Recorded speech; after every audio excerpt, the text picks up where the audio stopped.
രാവിലെ തൊട്ട് വൈകിട്ട് വരെ ഒരു ചെറുപ്പക്കാരൻ നിന്നിട്ട് ജീവിക്കാൻ വേണ്ടി നിൽക്കുകയാണ്. അദ്ദേഹത്തിന് ഒന്ന് ഭക്ഷണം കഴിക്കാനോ ഒരു ചായ കുടിക്കാൻ പോലും ആ കട മുതലാളി ഒരു സമയം കൊടുക്കുന്നില്ലെന്നുള്ളൊരു പരാതിയാണ്.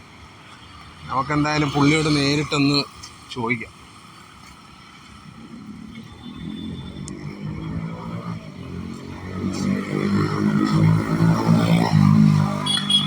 ചേട്ടന് ഈ ഫുഡ് കഴിക്കാനൊന്നും ഇവർ സമയം തരത്തില്ലേ? തരത്തില്ല ചേട്ടാ, അവരങ്ങനെ തരത്തൊന്നുമില്ല. ചേട്ടന് അങ്ങനെയാണെങ്കിൽ വേറെ ഏതെങ്കിലും കട നോക്കാൻ വയ്യേ? അപ്പം നോക്കണമെന്നുണ്ട്, പക്ഷേ ഇവരെൻ്റെ പാസ്പോർട്ടും എൻ്റെ റേഷൻ കാർഡും എൻ്റെ ആധാർ കാർഡൊക്കെ പിടിച്ചു വെച്ചേക്കുക.